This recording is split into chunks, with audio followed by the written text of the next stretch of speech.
இன்னைக்கு வந்து பார்த்தீங்கன்னா வாசவி கிளப் ராசிபுரம் பிரான்ச்சில் வந்து நம்மளுக்கு ஒரு ப்ரோக்ராம் கனெக்ட் பண்ணியிருக்காங்க ட்ரைனிங் அண்ட் பிளேஸ்மெண்ட்ஸ் மூலிமா நம்ம காலேஜில். So first of all welcome mister Manikandan sir, secretary of the Vasavi club Rasipuram. I welcome Mr. Taragan Raman sir, Vice President sir. I welcome you. I most welcome Mr. Sati Chandiya, trainer of the Water Club. So, unleash your potential of the training on the map. So, good afternoon everybody. நல்லா திருப்தியாக சாப்பிட்டாச்சா? தூங்கலாமா? ரெடியாக தான் இருக்கீங்க? இல்லை already தூங்கிட்டு தான் இருக்கீங்களோ? தூங்கிட்டு தான் இந்த கதையில் வந்திருக்காங்க.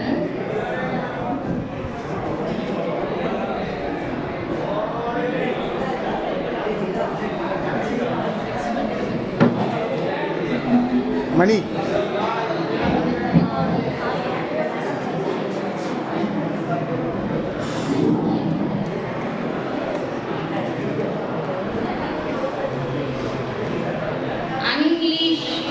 பொட்டென்ஷியல் தலைப்புக்கு யாராவது எக்ஸ்பிளனேஷன் கொடுக்க முடியுமா?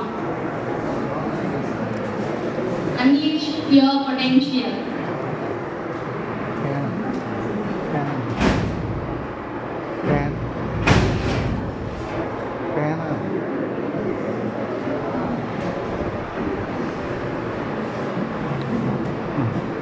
Unleash your potential. ரொம்ப ஆழ்ந்த அமைதியை பார்க்க முடியுது.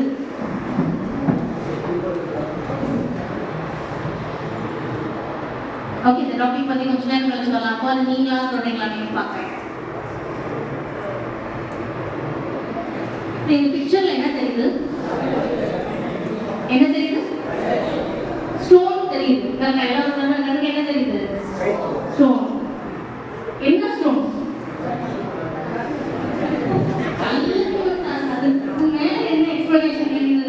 ஆடிபிளா இருக்கா? பின்னாடி இருக்கவங்களுக்கு கேக்குதா?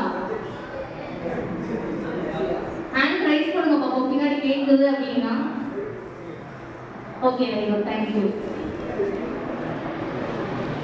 நல்லா தெளிவா தெரியுது இது வந்து கல் அப்படின்னு சொல்லிட்டு. எல்லாருடைய வெளிப்பார்வைக்கு என்னதான் தெரிஞ்சது? ஸ்டோன். ஓகே, ஆனால் இது ஸ்டோனா? நார்மல் ஸ்டோனா? இதை எழுதியிருக்கிறத யாராவது வந்து இங்கிலீஷ் படிக்க பார்ப்போம். எனிவா?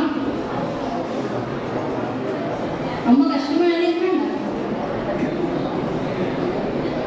எல்லாத்துக்கும் தெரியுது, யாராவது ஒருத்தர். Anyway? Very good. Okay, please. What you call like what Michael சொல்றாங்க. அது வாட் இஸ்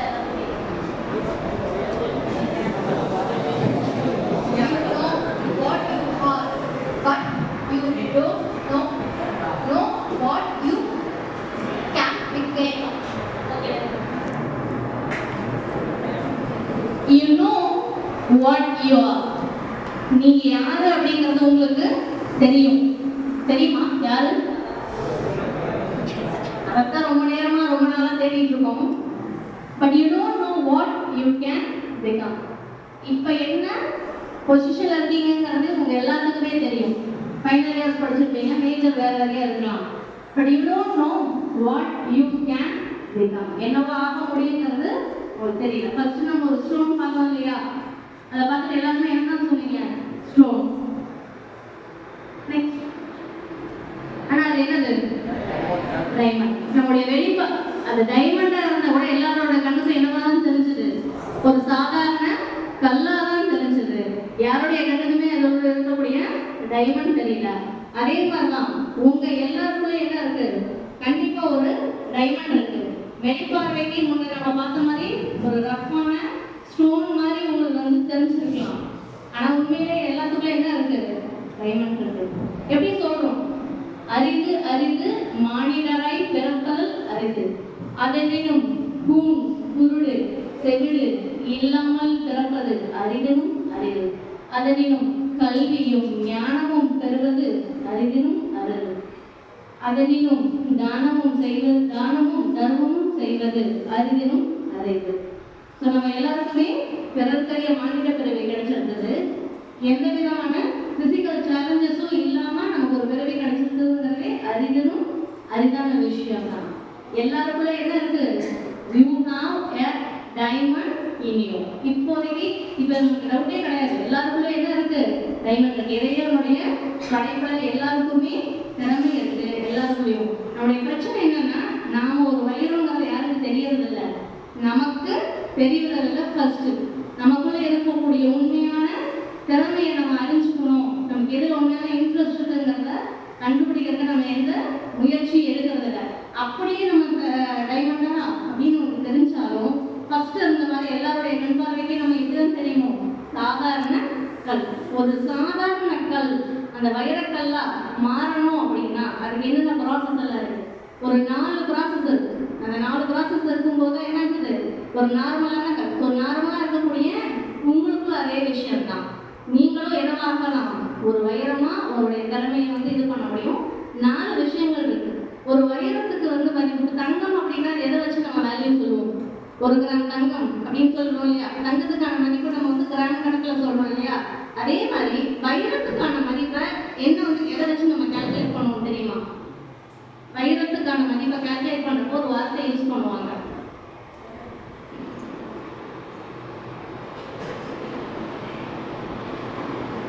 ஓகே, லஞ்ச் ரொம்ப பெரிய இருக்குன்னு எனக்கு ஃபீல் ஆகுது. யாரும் இங்கே கரெக்டாக சொல்றாங்க. Carrot, very good. கேரட் நம்ம மதியம் லஞ்ச் சாப்பிட்ற கேரட்டா?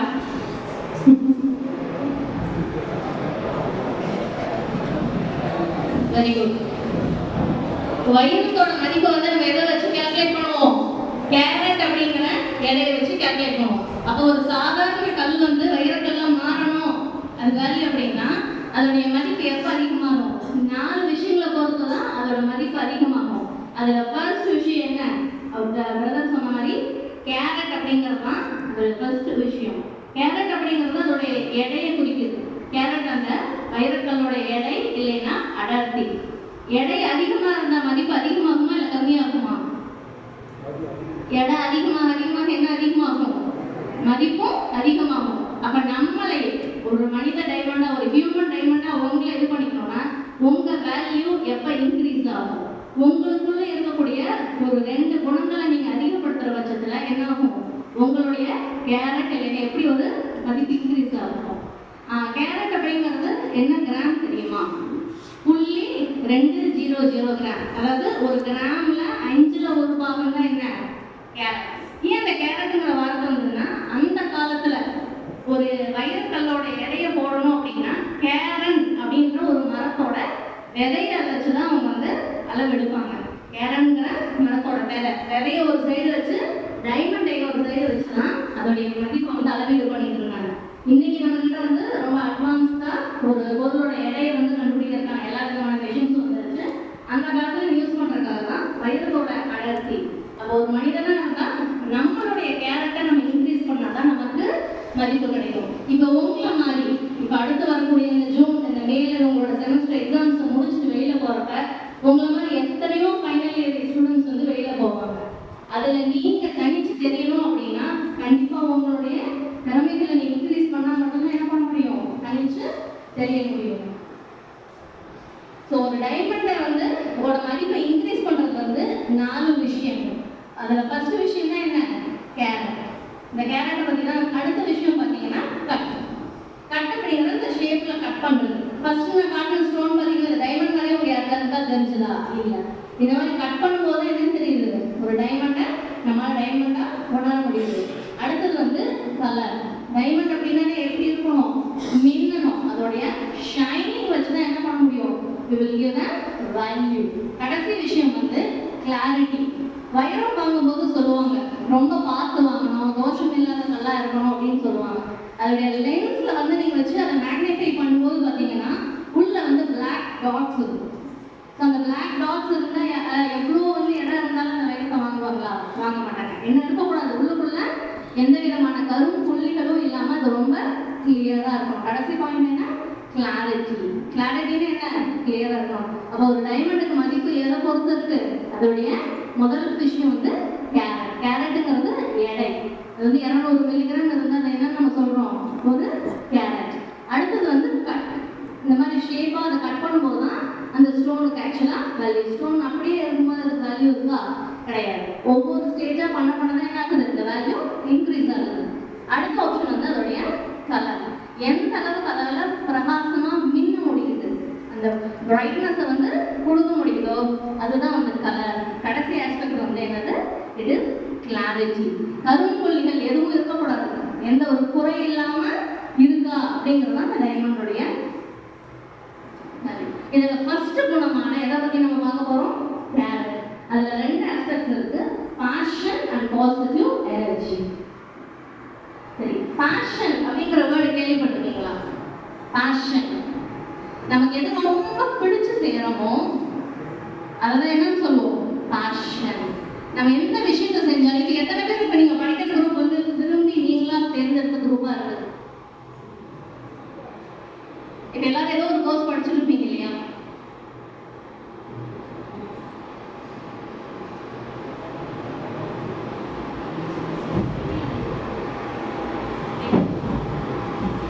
இது எல்லாருமே ஏதோ ஒரு கோர்ஸ் படிச்சுட்டு இருப்பீங்க இல்லையா? நம்ம படிக்கிறோமா? நான் பேசுறது ஆக்சுவலா ஆடிபிளா இருக்கா? புரியுதா? புரியுதா? சரி, இப்ப நீங்க படிக்கக்கூடிய கோர்ஸ் அது எது வேணாலும் இருக்கலாம். அது எத்தனை பேர் வந்து நம்ம பிரியப்பட்ட அந்த கோர்ஸை நீங்க செலக்ட் பண்ணீங்க? மாத்தி கேட்டுக்கணுமோ? எத்தனை பேர் வேண்டாம் ரூபா செலக்ட் பண்ணீங்க? அப்ப கன்ஃபார்மா தூங்குறீங்க.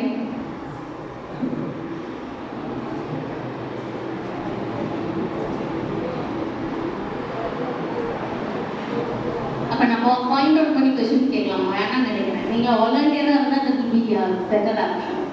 பாஷன்ங்கிறது முழு ஈடுபாட்டோட நம்ம ஒரு விஷயத்தை செய்யும் போது என்ன பண்ண முடியும்? அதை சிறப்பா செய்ய முடியும். உங்களுக்கு பெஸ்ட் எக்ஸாம்பிள் அதுக்கு கொடுக்கணும் அப்படின்னா பாஷன். எல்லாருமே நண்பன் படம் பார்த்துருப்பீங்க. படம் அதை பத்தி எதுவும் பேசலாமா? பேசலாமா? நண்பன் படம் பார்த்துருப்பீங்க இல்லையா? அதுல வந்து ஒரு கேரக்டர் வந்து வைல்ட் லைஃப் போட்டோகிராஃபி ரொம்ப பேஷனேட்டா இருப்பாரு. அது யாருப்பா? வெங்கட். கேரக்டராகவே பரவாயில்ல, ஞாபகம் வச்சிருக்கீங்க. அவர் வந்து எதில் மேல அவருக்கு ரொம்ப அதிகமான இன்ட்ரெஸ்ட் இருக்கு? Wild life photography. ஆனா விதியோ இல்லை அவருடைய ஃபேமிலியோ எந்த கோர்ஸை படிக்க வைக்கிறாங்க? என்ஜினியரிங் கோர்ஸை படிக்க வைக்கிறாங்க. அதில் அவருடைய முழு ஈடுபாட்டை செலுத்த முடிஞ்சதா? முழு ஈடுபாட்டை அவரோட செலுத்த முடியல. ஸோ நம்ம என்ன ஒர்க் பண்ணாலும் அதில் எப்படி இருக்கணும்? பேஷனேட்டா இருக்கணும். அது மேல முழு ஈடுபாடா இருக்கணும். முழு ஈடுபாடோட தன்னுடைய வேலையை செஞ்சு லைஃப்ல ஜெயிச்ச ஒரு சிலரோட போட்டோஸ் தான் இதுல இருக்கு. அதில் நடுவில் இருக்கிறவருக்கு நம்ம அறிமுகமே தேவையில்லை. கரெக்டா? அவருடைய பேரோ அறிமுகமோ நமக்கு தேவையில்லை. ஃபர்ஸ்ட் இருக்காங்க இல்லையா? அவரோட பேர் வந்து பில் பவர்மேன். யாரை பார்த்து? ஏதோ ஒரு தாத்தா. இவர் என்னப்பா பண்ணிட்டாரு, இவரை பத்தி நான் தெரிஞ்சுட்டு எனக்கு என்ன ஆக போகுது அப்படியெல்லாம் கிடையாது. கண்டிப்பா நம்ம லைஃப்ல ஒவ்வொருத்தர்கிட்ட இருந்தும் நாம தெரிஞ்சுக்க வேண்டிய விஷயங்கள் நிறைய இருக்கு. பில் பவர்மேன் இவர் யார் அப்படின்னா, இவர் வந்து ஒரு ஸ்கூல் டீச்சர். இவர் நினைச்சிருந்தா கடைசி வரை என்னவே இருந்திருக்கலாம், ஸ்கூல் டீச்சராகவே இருந்திருக்கலாம். ஆனா அவருக்குள்ள ஃபுட்பால் மேல வந்து ஒரு அதீதமான தெரியுமா சொன்னேன் இல்லையா, பேஷன். அதுல அவருக்கான உண்மையான இன்ட்ரெஸ்ட் இருந்தது. ஒரு நல்ல செட்டில்டான கவர்மெண்ட் ஜாபை விட்டுட்டு அவர் என்ன பண்றாரு? தன்னுடைய கோச்சா சேர்றாரு, ஃபுட்பால் கோச்சா சேர்றாரு. நிறைய ஸ்டூடெண்ட்ஸ்க்கு வந்து ட்ரைனிங் கொடுக்குறாரு. கொஞ்ச நாள் கழிக்கும் போது என்ன தெரியுதுன்னா, ஃபுட்பாலை விட அவருக்கு ரொம்ப பிடிச்ச விஷயம் வந்து இந்த அத்லெட் சொல்லுவாங்க இல்லையா, ரன்னிங். அத்லெட் ஃபீல்டில் வந்து அவருக்கு ரொம்ப இன்ட்ரெஸ்ட் இருக்கிறதுனால ரன்னிங் இருக்கவங்களுக்கு கோச்சா வந்து செய்யறாரு. ஸோ செய்கிற எந்த வேலையுமே நம்ம என்ன பண்ணணும்? முழு ஈடுபாடோடையும் இன்ட்ரெஸ்டோடையும் பண்ணணும். ஏனோ கமெண்ட் பண்றப்போ முழு ஈடுபாடோட பண்றப்போ ஒரு பெரிய வித்தியாசம் இருக்கு. இவருக்கு கோச்சிங் மேல எந்த அளவுக்கு இன்ட்ரெஸ்ட் இருந்தது அப்படின்னா, இவர் யூஎஸ்ல தான் அவருடைய ஒர்க் பண்றாரு.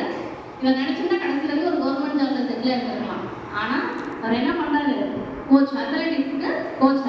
அவருடைய என்ன ஸ்பெஷாலிட்டினா, கிட்டத்தட்ட 200க்கும் மேற்பட்ட உலக சாம்பியன்களை அவர் உருவாக்கி இருக்காரு. அவர் உலக சாம்பியன் மட்டும் கிடையாது, கிட்டத்தட்ட இவரோட ஸ்டூடெண்ட்ஸே பார்த்தீங்கன்னா 40 பேருக்கு மேல ஒலிம்பிக்ல வந்து மெடல் வாங்கியிருக்காங்க. அமெரிக்காவில் நேஷனல் ரெக்கார்டு ஹோல்டராக இருந்திருக்காங்க. அண்ட் 4 நிமிஷத்துல வந்து ஒரு மைல் ஓடுறதுன்னு சொல்லிட்டு ஒரு டார்கெட் நம்ம சொல்லுவாங்க. அத்லெட்டிக்ஸ்ல யாராவது இருந்தீங்கன்னா சொல்லுவாங்க, அது வந்து ஒரு பெரிய முக்கியமான டார்கெட்னு சொல்லி. 1 மைல் தூரத்தை எத்தனை நிமிஷத்துல கடக்கிறது? 4 மைல். அது வந்து கொஞ்சம் பேர் மட்டும்தான் செஞ்சிருக்காங்க. அந்த மாதிரியான ட்ரைனிங்ஸ் கொடுக்கறது. ஸோ இவர் ஒரு பெரிய கோச்சா, அவரால் சந்தோஷமா இருக்குல்ல. கிட்டத்தட்ட 200க்கும் மேற்பட்ட சாம்பியன்ஸை உருவாக்குனதுக்கு அப்புறம் கூட தொடர்ந்து நம்ம இன்னும் என்ன செய்யலாம், என்ன வந்து நம்ம இம்ப்ரூவ் பண்ணிக்கலாம் அப்படின்னு சொல்லிட்டு அவருடைய ஆராய்ச்சி பண்றாரு. அவருடைய ஆராய்ச்சியின் விளைவாக தான் ஒரு விஷயத்தை கண்டுபிடிக்கிறாரு. என்னன்னா, ரன்னிங்க்கு ரொம்ப இம்பார்ட்டண்டான ஒரு விஷயம் வந்து அந்த ரன்னிங் யூஸ் பண்ணக்கூடிய அந்த ஷூஸ். நீங்க யாராவது இருக்கீங்களா? அத்லெட்டிக்ஸ் யாராவது இருக்கீங்களா? ரன்னிங் அந்த மாதிரி ஃபீல்ட்ல இன்ட்ரெஸ்ட் இருக்கவங்க, ஸ்போர்ட்ஸ் இன்ட்ரெஸ்ட் இருக்க பர்சன்ஸ் யாராவது இருக்கீங்களா? ஓகே, ரன்னிங்ல வந்து நம்ம இந்த ஷூ போடுவோம் இல்லையா, அந்த ஷூவோட வெயிட்டை வந்து நம்ம கொஞ்சமா கம்மி பண்ணா நம்மளுடைய எஃபர்ட்ஸ் வந்து ரொம்ப அதிகமா தேவைப்படாது. கிட்டத்தட்ட 200 எனர்ஜியை சேவ் பண்ண முடியும். 1 ounce அந்த ஷூவோடைய வெயிட்டை கம்மி பண்ணா அப்படிங்கிறத அவர் தொடர்ந்து ஆராய்ச்சி பண்ணி கண்டுபிடிக்கிறார். ஒவ்வொரு கிராமும் நம்ம போடக்கூடிய ஷூல வெயிட்டை குறைய நம்முடைய ஸ்டூடெண்ட்ஸோட அந்த பெர்ஃபார்மன்ஸ் இன்க்ரீஸ் ஆகும் அப்படிங்கிறத அவருடைய ஆராய்ச்சியில் கண்டுபிடிக்கிறாரு. அவர் போய் என்ன பண்ணாரு, நிறைய முதலாளிகளை பார்த்து நான் சொல்ற மாதிரி நீங்க ஷூ தயாரிங்க, இந்த மாதிரி ஷூ மேனுஃபேக்சர் பண்ணுங்கன்னு சொல்லி அவருடைய ரெக்வஸ்ட்டை வைக்கிறாரு. ஆனா என்ன பண்ணல, யாருமே அதை காது கொடுத்து கேட்கல. நீ பெரிய கோச்சா இருக்கலாம், ஆனா நீ சொல்ற ரிசர்ச்சுக்கெல்லாம் எந்த ப்ரூஃபும் கிடையாது, நாங்க என்ன பண்ணணும்ன்ற அவசியம் இல்லை, நீங்க சொல்ற மாதிரி பண்ணணும்ன்ற அவசியம் இல்லைன்னு சொல்லி எல்லாருமே அதை ரிஜெக்ட் பண்ணிடுறாங்க. ஆனா அந்த சுச்சுவேஷன்ல அவர் மனம் தளராம அவரோட ஸ்டூடெண்ட் ஃபில் நைட்டுன்னு சொல்லிட்டு அவரோட உதவியோட என்ன பண்றாரு, அவர் ரொம்ப ஆசைப்பட்டு அந்த ஷூவை அவரே தயாரிக்கிறாரு. இப்போ அவரே இவ்வளோ நாள் சம்பாதிச்ச பணத்தை வச்சு அவரே தயாரிக்கிறாரு. And it was a very very grand success. இவர் தயாரிச்ச அந்த ஸ்போர்ட்ஸ் ஷூவோட பிராண்ட் கண்டிப்பா உங்க எல்லாருக்கும் தெரிஞ்சிருக்கு, இங்க தெரியாம இருக்கிறது வாய்ப்பே இல்லை. நைக் அப்படின்னு சொல்லி ஒரு பிராண்ட் இருக்கு இல்லையா, NIKE, ஒரு டிக் போட்ட மாதிரி சிம்பிள் கூட அதோடைய லோகோவா இருக்கும். அந்த பிராண்டு தெரியாதவங்க யாருமே இருக்க முடியாது. இவருடைய ஐடியாவை சொல்லும்போது யாருமே அதுக்கு என்ன பண்ணல, காது கொடுத்து கேட்கலாம். ஆனால் he was very very passionate. அவர் நினைச்சிருந்தா ரன்னிங் அதோட அவர் நிறுத்தி இருந்திருக்கலாம், ஒரு ட்ரெயினராக அவர் ஸ்டார்ட் பண்ணியிருந்திருக்கலாம், கோச்சா ஆனாரு அதோட அவரோட வேலையை முடிச்சிருக்கலாம். ஆனால் என்ன பண்றாரு, இனோவேட்டர், ஆராய்ச்சியாளராக ஆகிறாரு, அண்ட் பிஸ்னஸ் மேன் ஆகிறாரு, ஒரு லோகோ கிரியேட் பண்றாரு. அது மட்டும் இல்லை, அமெரிக்காவில் வந்து ஜாகிங் அப்படிங்கிற கான்செப்ட், இன்னைக்கு ஜாகிங்கிறது எல்லாருமே நிறைய பேர் வந்து ஹெல்தி லைஃப்காக ஃபாலோ பண்றாங்க ஜாகிங். இந்த ஜாகிங்கிற கான்செப்டை கண்டுபிடிச்சது யாருன்னா Bill Bowerman. So he has achieve. இவருக்குள்ள இருக்கக்கூடிய அந்த அதீதமான இன்ட்ரெஸ்ட், நம்முடைய ஒவ்வொரு செயலையுமே இவர் காட்டின இதே இன்ட்ரெஸ்ட் என்ன பண்ணணும், நாமளும் காட்டும் போது நம்மளுடைய மதிப்பு தானா அதிகமாகும். ஒவ்வொரு செயலும் வந்து நம்மளுடைய மதிப்பை இன்க்ரீஸ் பண்ணும். சரி, நம்ம மதிப்பு இந்த மாதிரி இன்க்ரீஸ் பண்ணணும்னு நினைக்கிறீங்களா, இல்லை அதே கல்லாவே இருந்து போயிடலாம்னு நினைக்கிறீங்களா? கண்டிப்பா என்ன பண்ணணும், நம்மளுடைய வேல்யூவை நாம இன்க்ரீஸ் பண்ணணும். அதுக்கான கரெக்டான ஏஜ் தான் இது. அடுத்து இருக்கிறவரை பத்தி நான் சொல்லவே வேண்டியதில்லை. நம்ம எல்லாத்தையுமே கனவு காண சொன்ன நம்மளுடைய முன்னாள் ஜனாதிபதி அப்துல் கலாமுடைய சார், அவரோட கனவு என்னன்னு தெரியுமா? எல்லாத்தையும் கனவு காண சொன்னார் இல்லையா அப்துல் கலாம். அவர் ஒரு மாணவராக இருந்தப்ப அவரோட கனவு என்ன?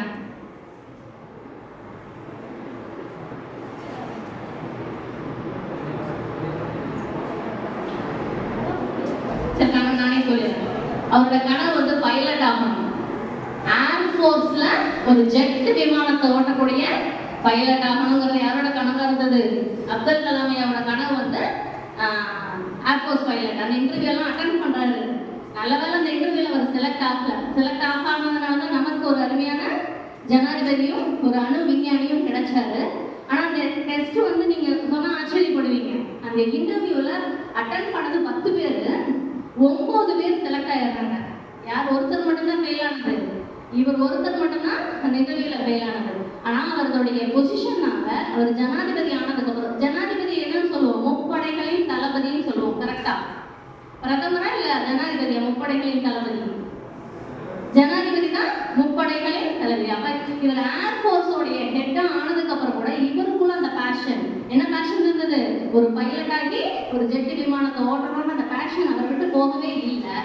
அவருக்கு கண்டிப்பா வந்து 6 months ட்ரைனிங் எடுத்து ரஷ்யாவோடைய ஒரு ஃபைட்டர் பிளேன் வந்து அவர் ஓட்டுனாரு. அவர் நினைச்சிருந்தா ஜனாதிபதி ஆயிட்டாரு. இவ்வளோ ஏஜ் ஆயிடுச்சு, இதுக்கு மேல நம்ம ஆசைப்பட்டதை செய்யணும். அப்ப செய்யணும் அப்படின்ற உண்மையா உள்ளுக்குள்ள ஆசை இருந்தா அதுக்கு ஒரு ஏஜ் கூட ஒரு லிமிட் கிடையாது. இப்ப நம்ம நினைச்சா கூட we can be passionate. First விஷயம் என்னன்னா நமக்கு எது ரொம்ப பிடிச்சிருக்குங்கிறது நமக்கு தெரியணும். நம்ம பெரும்பாலான நேரத்தில் என்ன பண்ணிடுறோம்னா நமக்கு ஒரு சுயமா என்ன இருக்கிறது இல்லை, ஒரு இன்ட்ரெஸ்டோ ஒரு துறையினால என்ன ஒரு ஈடுபாடோ இருக்கிறதே இல்லை. முக்கால்வாசி என்ன பண்றோம், பக்கத்துல இருக்கவங்களுக்கு என்ன பிடிக்குது, இந்த பக்கம் இருக்கவங்களுக்கு என்ன பிடிக்குதுன்னு பார்க்கவே தவிர நமக்கு என்ன பிடிக்குதோ அதை நம்ம செய்யறோமா? கண்டிப்பா கிடையாது. ஒரு ஃபர்ஸ்ட் ஸ்டாண்டர்ட் ஸ்டூடெண்ட் இல்லை ஒரு செகண்ட் ஸ்டாண்டர்ட் ஸ்டூடெண்ட் என்ன கேட்டா என்ன ஆகணும்னு கேட்டா பெரும்பாலும் வந்து ரொம்ப ஆசையா சொல்லுவாங்க. கரெக்டா? சரி, இப்போ உங்ககிட்ட கேட்குறேன், நீங்க இந்த கோர்ஸை கம்ப்ளீட் பண்ணதுக்கு அப்புறம் என்னவா ஆகணும்னு விரும்புறீங்க?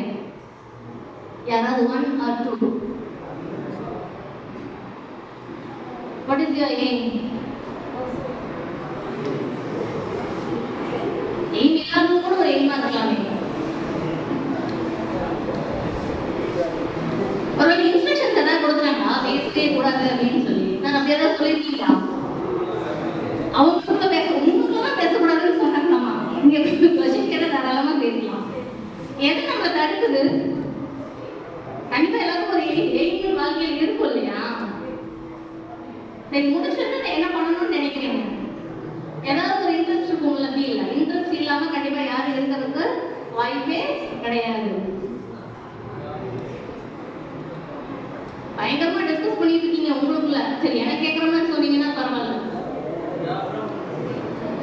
இந்த பக்கத்துல ஏதோ குரல் வருதுப்பா தம்பி, கேட்கறதுக்கு ரொம்ப சந்தோஷமா இருக்கு. அது கொஞ்சம் இன்னும் நல்ல புரியறதா கஷ்டமா சொன்னீங்கன்னா ரொம்ப ஹாப்பியா இருக்கு.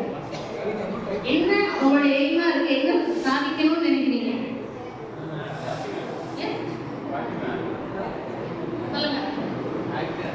ஆக்டர் ஆகணும்னு நினைக்கிறேன். ஓகே, எனக்கு துறை வந்து எதுவாக வேணாலும் இருக்கலாம். ஆனா அதுல என்ன இருக்கணும், நமக்கு அது ஒரு உண்மையான ஈடுபாடு இருக்கணும். எந்த ஆன்சருமே சொல்லல நிறைய பேர். ஸோ ஆக்டர் அப்படி எதுவுமே உயர்வு எதுவுமே தாழ்வு அப்படியெல்லாம் கிடையாது. You can have your own day. எது நமக்கு மனசார பிடிக்குதோ அந்த துறையில நாம செயல்படணும். அதான் ஆக்சுவலாக அந்த கடைசியா இருக்காரு இல்லையா, மார்ட்டின் லூதர் கிங் வந்து அவர் ஒரு ஜூனியர் வந்து ஒரு ஸ்டேட்மெண்ட் சொல்லியிருக்காரு. என்ன ஸ்டேட்மெண்ட்னா, நீ வந்து தெருவை சுத்தம் செய்யக்கூடிய தூய்மை பணியாளனாக கூட இருக்கலாம், தவறில்லை. தெருவை சுத்தம் செய்யக்கூடிய தூய்மை பணியாளனாக கூட இருக்கலாம். ஆனால் என்ன பெயர் வாங்க வேண்டும் தெரியுமா? இங்கே ஒரு தூய்மை பணியாளன் இருந்தான், அவன் மிகவும் சிறப்பாக தனது பணியை செய்தான். ஸோ நம்ம எந்த ஒர்க்கு வேணாலும் செய்யலாம். ஆனால் அந்த ஒர்க் எப்படி செய்யணும்?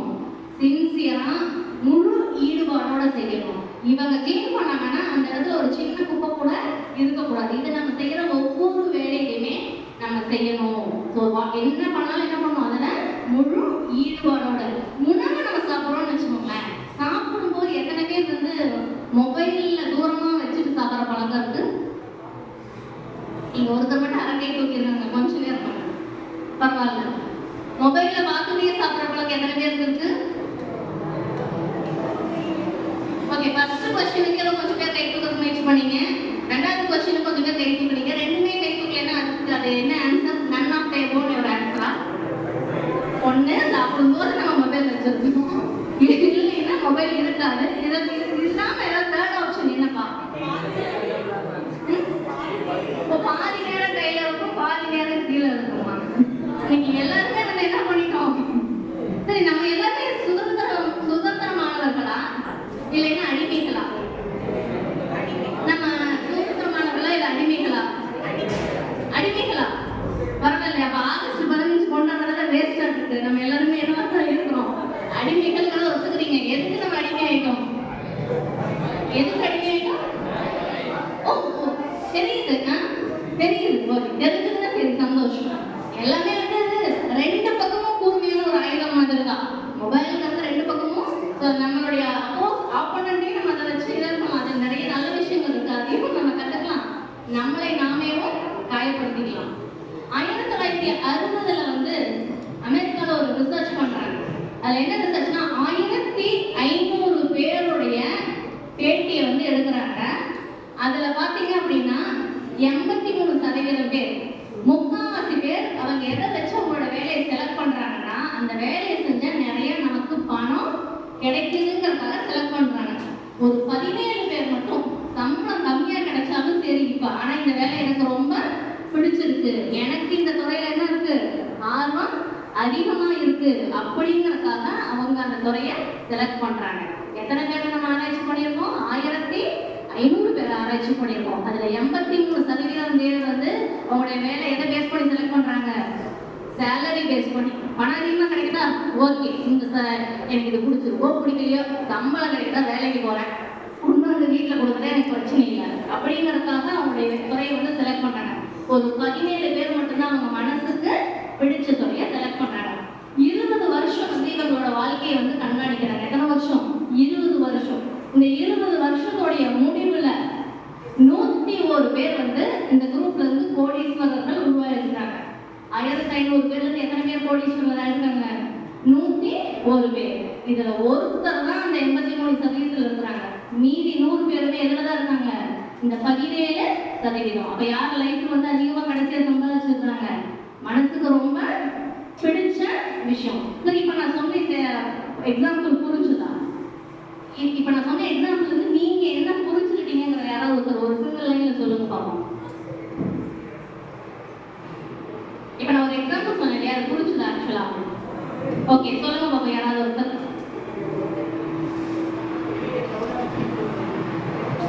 ஒருவேளை ஏதாவது பெரிக்கம் இதெல்லாம் சேர்ல போட்டாங்களோ?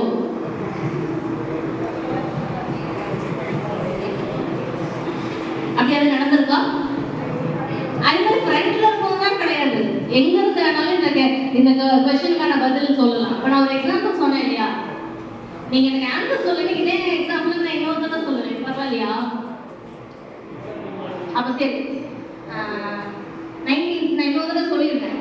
வேண்டாம்னா யாராவது ஒருத்தர் புரிஞ்சு பயணம் சொல்லியிருந்தேன். 1960 வந்து அமெரிக்கால ஸ்ட்ரூலி புட்னிக்ங்கிறவங்க ஒரு 1 hour கூட நான் பேசுவேன். அவங்க கிட்ட இருந்து ஃபீட்பேக் வர வரைக்கும் பேசிட்டே இருக்கேன். ஓகேவா? அப்ப கூட பதில் சொல்லணும்னு பயணம் வரல. நீங்க எவ்வளவு தடவை ரிப்பீட் பண்ணுங்க. ஸோ 1500 பர்சன்ஸ் வந்து என்ன பண்றாங்க? இன்டர்வியூ பண்றாங்க. அதுல 83% பேர், முக்கால்வாசி பேர் என்ன பண்றாங்க? அவங்களுக்கு பிடிச்சிருக்குங்கிறதுக்காக அந்த தொழிலை செலக்ட் பண்ணல, அவங்களுக்கு அதிகமா சம்பளம் கிடைக்குது அப்படிங்கறதுக்காக அந்த தொழிலை செலக்ட் பண்ணிடுறாங்க. 17% வந்து மனசுக்கு எது ரொம்ப பிடிக்குமோ, எதுல அவங்களுக்கு திறமை இருக்கோ அந்த தொழிலை வந்து அவங்க செலக்ட் பண்றாங்க. 20 வருஷம் இவங்களுடைய பர்ஃபார்மன்ஸ் எல்லாம் அனலைஸ் பண்ணதுக்கு அப்புறம் இதுல 101 பேர் என்னவா இருக்காங்க? கோடீஸ்வரர்களா ஆயிருக்காங்க. அதுல 100 பேர் எதுல மனசுக்கு பிடிச்ச வேலையை செஞ்சாங்க இல்லையா, அவங்கதான் கோடீஸ்வரராகும். ஒருத்தர் வந்து என்ன, ஒருத்தர் மட்டும்தான் பிடிக்காத வேலையை செஞ்சவங்களா இருந்தது. அப்ப நம்ம எல்லாருமே ஒரு வேலைக்கு போறாங்கிறதுக்காக நம்மளும் அந்த வேலையை செய்யணும். எல்லாருமே சாஃப்ட்வேர் இன்ஜினியர் ஆகிறாங்க, எல்லாரும் இன்ஜினியர் ஆகிறாங்கிறதுக்காக நம்மளும் ஆகணுன்ற அவசியம் இல்லை. நமக்கு எதுல திறமை இருக்கு, நமக்கு எது பிடிச்சிருக்கோ அதை தான் என்ன பண்ணணும்? நம்மளுடைய தொழிலாவும் இதாகவும் எடுத்துக்கணும். நம்மளுடைய கெரியர் அதை பேஸ் பண்ணி தான் சூஸ் பண்ணணும். சரி, இப்போ செகண்ட் டைம் அந்த ஸ்டோரி சொல்லியிருக்கேன். இதுல இருந்து யாராவது புரிஞ்சுதா? சிங்கிள் லைன்ல யாராவது ஒரு சொல்றீங்களா? இன்னொருத்தர இதே ஸ்டோரி ரிப்பீட் பண்ணலாமா? நீங்க தான் டிசைட் பண்ணணும். நீங்க எல்லாமே பயங்கர பிரில்லியன்ட்.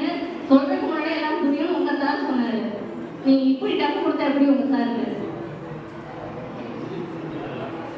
ஓகே, உங்களுக்கு என்ன புரிஞ்சுன்னு சொல்லுங்க.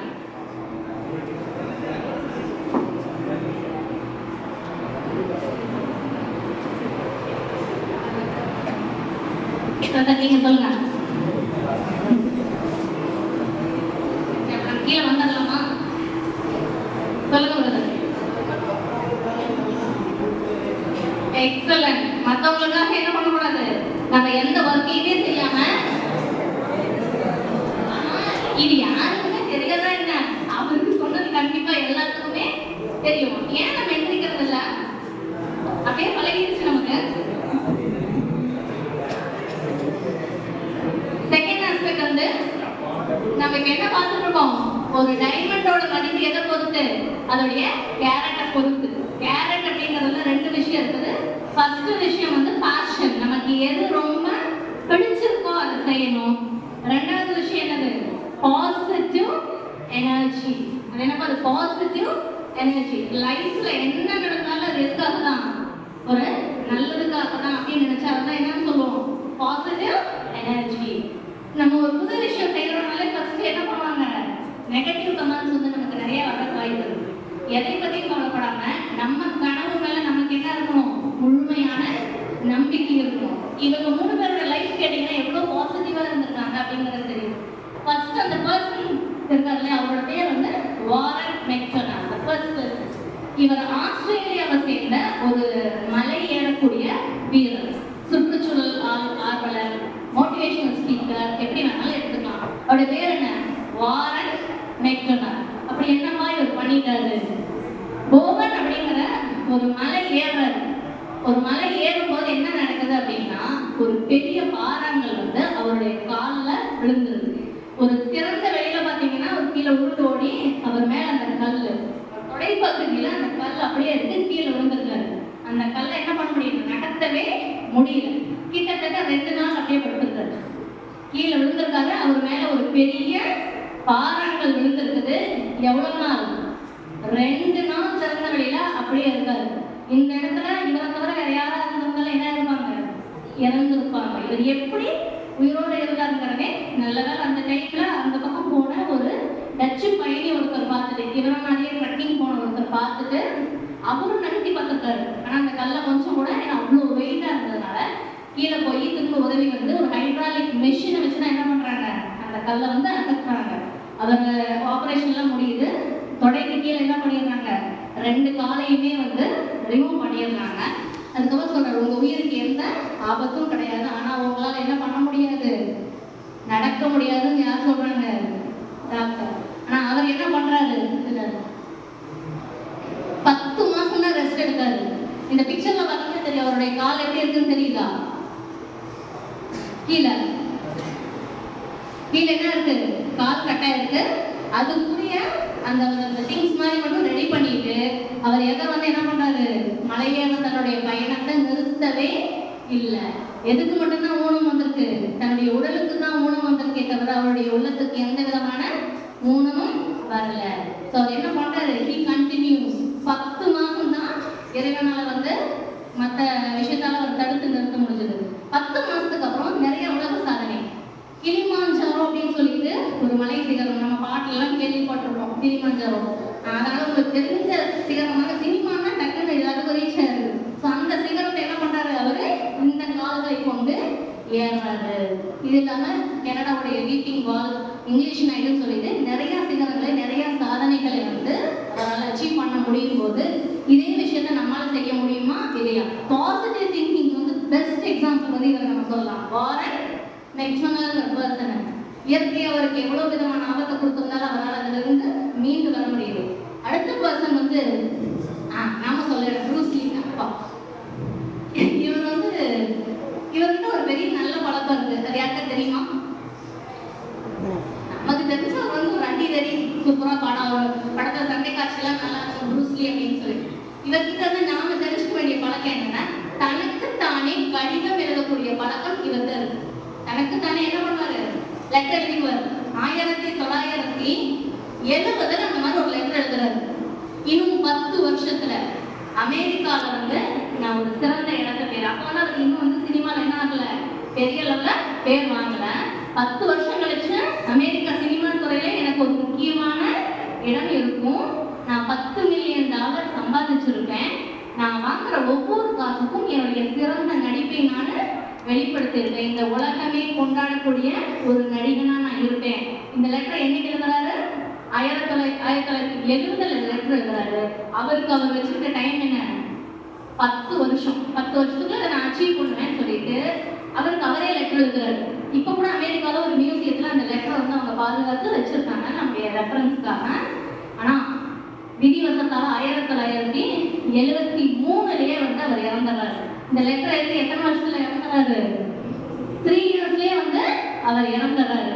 ஆனா அந்த லெட்டர்ல எழுதின எல்லாத்தையுமே அவருடைய வாழ்க்கையில சாதிச்சுட்டுதான் இறந்துருக்காரு. அவர் சொன்ன மாதிரி சிறந்த நடிகர் ஆயிட்டாரு, 10 மில்லியன் சம்பாதிச்சிட்டாரு, உலகம் போற்றக்கூடிய ஒரு இடத்துல அவர் இருக்காரு. ஸோ இந்த விஷயத்த நம்ம ஃபாலோ பண்ணலாம். ரொம்ப கஷ்டமா இந்த விஷயம், நமக்கு நம்ம லெட்டர் எழுதுறது ஒரு பெரிய விஷயம் கிடையாது. நம்ம ஃபர்ஸ்ட் ஒண்ணு எதையாவது சாதிக்கணும்னு ஒரு சின்ன ஸ்பார்க் நமக்குள்ள ஃபர்ஸ்ட் இருக்கணும். ஸோ இவருக்கு வந்து நம்ம லைஃப்ல கத்துக்க வேண்டிய விஷயம், நமக்கு நாமே ஒரு கடிதம், நம்மளை பாசிட்டிவா இது பண்ணி நம்ம என்ன சாதிக்க விரும்புகிறோமோ அதை ஒரு கடிதமா. இப்போ உங்களுக்குள்ளே எக்ஸாம்ஸ் இருக்கலாம். இப்போ டிஎன்பிஎஸ்சி எக்ஸாம்ல வந்து நான் கிளியர் பண்ணணும், நெட் எக்ஸாம் கிளியர் பண்ணணும், அந்த மாதிரி நிறைய கோல்ஸ் இருக்கலாம். அந்த கோல்ஸ் உங்களுக்கு நீங்களே சொல்லிக்கணும். நம்ம வாயில ஒரு வார்த்தையை திரும்ப சொல்லிக்கிட்டே இருந்தோம் அப்படின்னா அதுக்கு பவர் அதிகம்னு சொல்லுவாங்க. வாயில் அதனால தான் இந்த மந்திரம்லாம் உச்சரிக்க சக்தி அதிகம்னு சொல்ற மாதிரி நம்ம திரும்ப வார்த்தைகளை சொல்லும் போது என்ன ஆகுது, அதுக்கான பவர் அதிகம். அதே வாயில் சொல்லக்கூடிய வார்த்தைகளை எழுத்தாக எழுதும்போது அது கூட சக்தி அதிகம். இப்போ அவர் சொன்னார், ஒரு நடிகன் ஆகணும் அப்படின்னா என்ன மாதிரி கதாபாத்திரத்தில் அவர் ஆகணுங்கிறதை கூட என்ன பண்ணலாம், you can write a letter to yourself. கடைசியா ஒரு மேடம் இருக்காங்க, இவங்க ஒரு ட்ரையத்தலான் வீராங்கனை. ட்ரையத்தலான்னா என்ன, ட்ரை அப்படின்னா என்ன அர்த்தம், 3 விதமான ஸ்போர்ட்ஸ், அதுல 3மே இருக்கும், ரன்னிங், ஸ்விம்மிங், சைக்கிளிங். என்னென்ன பண்ணணும் ட்ரையத்தலான்ல, ரன்னிங், ஸ்விம்மிங், சைக்கிளிங். இப்போ இதையாவது யாராவது சொல்றீங்களான்னு பார்ப்போம். ட்ரையத்தலான்ல என்னென்ன ஸ்போர்ட்ஸ் இருக்கு, ரன்னிங், ஸ்விம்மிங், சைக்கிளிங். ஓகே, 3 ஸ்போர்ட்ஸ்லயுமே வந்து என்ன பண்ணணும், அட் அ டைம் ஒன்று முடிக்க அடுத்தடுத்து இதை பண்ணணும். இவங்களுக்கு என்னன்னா சிஸ்டிக் ஃபைப்ரோசிஸ்ன்னு சொல்லிட்டு ஒரு பெரிய வியாதி இருக்கு. சிஸ்டிக் ஃபைப்ரோசிஸ் அப்படிங்கிறது அவங்களுடைய நுரையீரலுடைய செயல்பாடு இருக்கு இல்லையா, அது வந்து மற்றவர்களை கம்பேர் பண்றப்ப பாதிக்கும் குறைவா. அவங்களோட லங்ஸ் வந்து 40% தான் இயங்கும். சரி, ஒரு மனுஷனுக்கு லங்ஸ் முக்கியமாப்பா, லங்ஸ் முக்கியமா, ஏன் முக்கியம், அப்பதான் என்ன ஆகும், ஓகே ஆக்சிஜன் ஏன் உள்ள போகும், ஆக்சிஜன் எங்க போய் மிக்ஸ் ஆகுது, நம்முடைய பிளட் சர்க்குலேஷன். அப்ப பிளட் சர்க்குலேஷன் நல்லா இருந்ததுன்னா என்ன பண்ண முடியும், நம்மளால மற்ற மாதிரி ஆக்டிவா நடக்க முடியும். இவங்களுடைய நுரையீரல் எவ்வளவு பர்சன்டேஜா இருக்கு, 40% இருக்கு. இவங்களால என்னவே பண்ண முடியாது, நார்மலா நடக்கிறதே சேலஞ்சா இருக்கு. இப்போ இதே ஒரு ஹெல்த் கண்டிஷன் மற்றவங்களுக்கு ஒரு 25 வயசுல வேற யாருக்காவது இருந்திருந்தா அவங்க இறக்கறதுக்கான வாய்ப்புகள் அதிகம் சொல்றாங்க. அந்த அளவுக்கு மோசமான ஹெல்த் கண்டிஷன் இருந்திருந்தா கூட அவங்க இந்த ட்ரையத்தெல்லாம் என்ன பண்றாங்க, இவங்களை பார்த்து கேட்டாங்க, அவங்களுக்கு இவ்வளோ தூரம் ஹெல்த் கண்டிஷன் மோசமா இருக்கு, உங்களால் எப்படி ஜெயிக்க முடிச்சது அப்படின்னு. அதுக்கு அவங்க என்ன தெரியுமா சொன்னாங்க, நோய்ங்கிறது என்னுடைய உடலுக்கு தான் இருக்கே தவிர என்னுடைய உள்ளத்திற்கு கிடையாது. அப்ப நோய் எங்கதான் இருக்கு, உடம்புல தான் எனக்கு நோய் இருக்கு, எதுக்கு இல்லை, உள்ளத்துல எனக்கு எந்த விதமான நோயும் இல்லை. பாசிட்டிவ் எனர்ஜிக்கான பெஸ்ட் எக்ஸாம்பிளாக என்ன பண்ணலாம், we can have the Lisa Bentley. இவங்களோட லைஃப்ல நம்ம என்ன கத்துக்கிட்டோம், எவ்வளவு பெரிய ஆக்சிடென்ட் நம்ம லைஃப்ல நடந்தாலும் அதுல இருந்து என்ன பண்ணலாம், மீண்டு வர முடியும். நம்முடைய முயற்சி தான் முக்கியம். நமக்கு நாமே என்ன பண்ணிக்கணும், பாசிட்டிவா வந்து நம்ம ரீஇன்ஃபோர்ஸ் பண்ண முடியுங்கிறது புரூஸ்லியோட லைஃப்ல இருந்து கத்துட்டோம். கடைசியில் அவங்க சொன்னாங்க இல்லையா, நோய்ங்கிறது எங்கதான் இருக்குது, என்னுடைய மனசுல. இப்ப நமக்குள்ளே நிறைய நோய் இருக்கும். என்ன நோய், என்னால இது பண்ண முடியாது, என்னால இதை சாதிக்க முடியாது, அவங்க அப்பாலாம் என்னப்பா நிறைய வசதி இருக்காங்க, படிக்க வச்சிருக்காங்க, அதனாலதான் நல்லா அச்சீவ் பண்ணா, என்னால எல்லாம் முடியாது அப்படின்னு நமக்கு நாமே நிறைய பேசிக்குவோம். ஆனா இவங்களோட லைஃப் எல்லாம் பார்க்கும்போது என்ன பண்ண முடியும், நம்மளுடைய கஷ்டமெல்லாம் ஒரு கஷ்டமே கிடையாது. எந்த ஒரு குறைபாடு எதுக்குதான் இருக்கு, மனசுக்கு இருக்கே தவிர வேற எதுவுமே கிடையாது. நம்ம நினைச்சோம்னா நம்மளுடைய கேரட்டை இன்க்ரீஸ் பண்ணலாம். ஒரு டைமண்டோடைய மதிப்பை இன்க்ரீஸ் பண்ணோம்னா அதோட எடை அதிகமாகும். 2 விஷயம் பத்தி நான் இது வரைக்கும் சொல்லியிருக்கேன். ஃபர்ஸ்ட் விஷயம் என்னது, பேஷன். நமக்கு என்ன செஞ்சாலும் என்ன பண்ணணும், ரொம்ப இன்ட்ரெஸ்டா செய்யணும். 2வது பாசிட்டிவ் எனர்ஜி.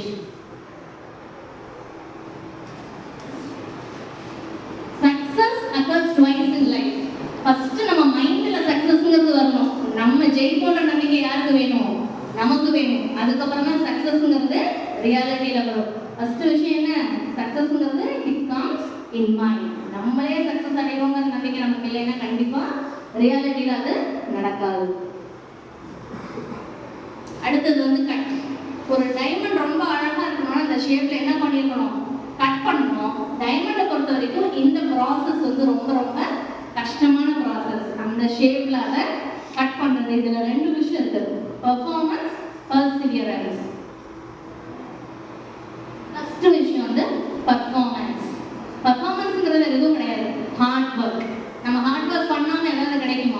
ஹார்ட் ஒர்க் பண்ணாம எதுவுமே நமக்கு கிடைக்காது. நம்ம சொல்றோம், நான் டாக்டர் ஆயிடுவேன், பாசிட்டிவ் எனர்ஜி திரும்ப திரும்ப சொல்றதுனால ஏதாவது டாக்டர் ஆக முடியுமா?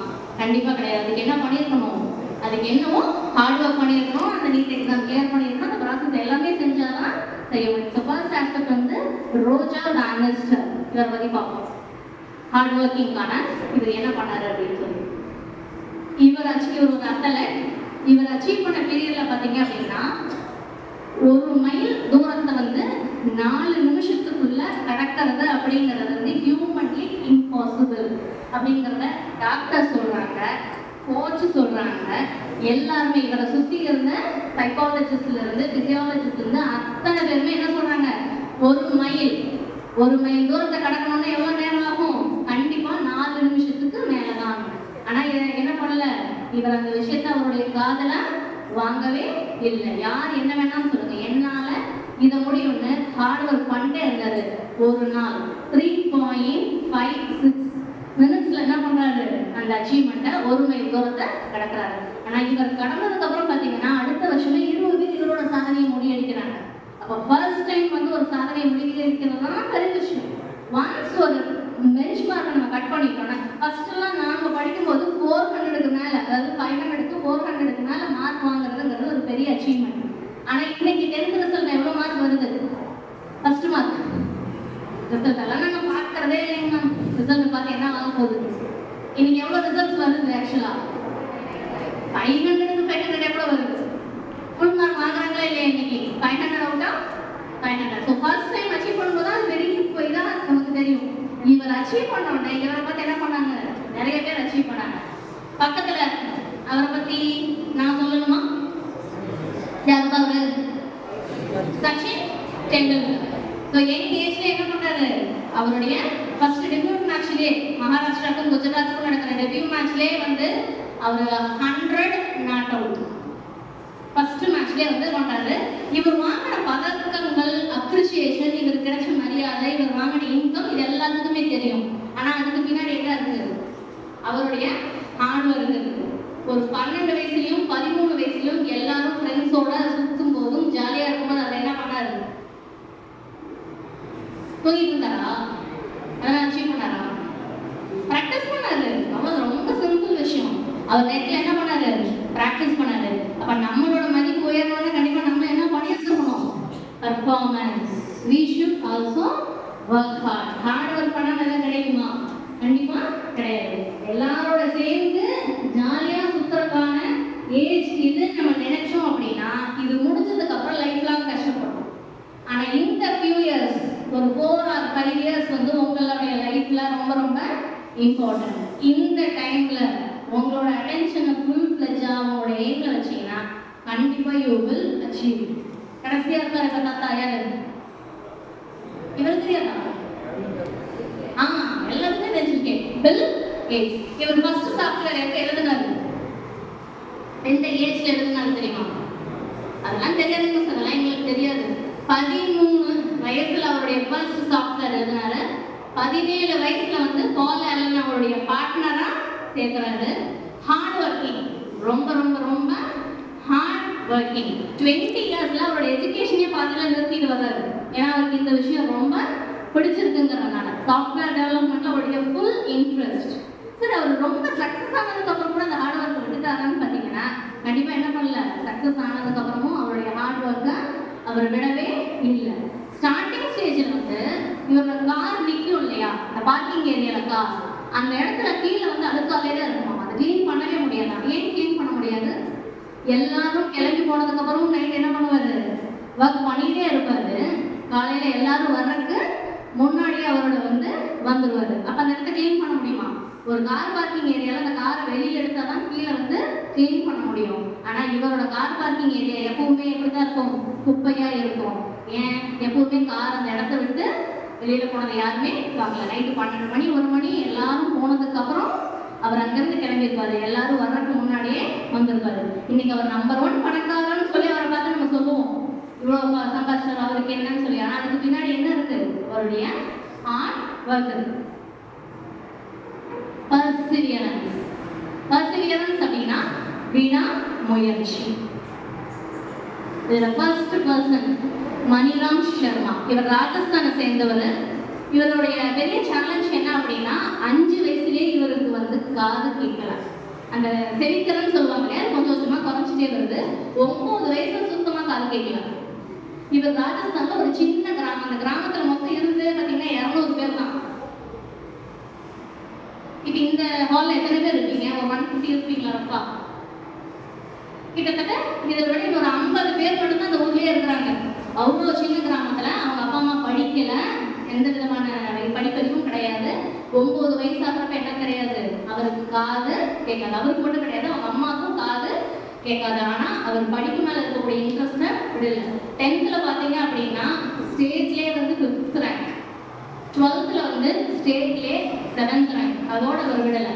இப்போ நம்ம இங்கே டிஎன்பிஎஸ்சி எக்ஸாம்லாம் சொல்கிறாங்க இல்லையா, அந்த மாதிரி எக்ஸாம் எழுதுறாரு. பப்ளிக் சர்வீஸ் கமிஷன் எக்ஸாம் எழுதுறாரு. அந்த எக்ஸாம் கிளியர் பண்ணுறாரு. அதுக்கப்புறம் வந்து நெட் எக்ஸாம். நெட் எக்ஸாம் எதுக்கு தம்பி எழுதுவாங்க? NET, NET. NET junior JRF exams. NET exam NET. NEET கிடையாது, நெட். காலேஜில் லெக்சரர் ஆகணும் அப்படிங்கிறது எழுதுறது எக்ஸாம் தான் என்ன? NET exam. National eligibility exam எழுதுறாரு. யூனிவர்சிட்டி ப்ரொஃபஸர் ஆகிறாரு. ஆனால் கூட அவருடைய பயணத்தை வந்து அவர் நிறுத்தவே கிடையாது. சுத்தமாக காதே கேட்காது. செவித்திறனே இல்லாதவர் எந்த எக்ஸாம் தெரியுமா கிளியர் பண்ணாரு? IAS exam 2005. ஆனால் அவருக்கு வந்து போஸ்டிங் கொடுக்கல. ஏன்? அவருக்கு முழுசுமா செவித்திறன் கிடையாது.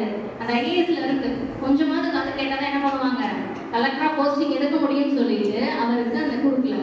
திரும்பவும் இன்னொரு வருஷம் எழுதுறாரு. 2006 எக்ஸாம் எழுதுறாரு. அப்பவும் கிளியர் பண்ணிடுறாரு. அப்பவும் என்ன பண்ணல, அவருக்கு அந்த போஸ்டிங் தரல.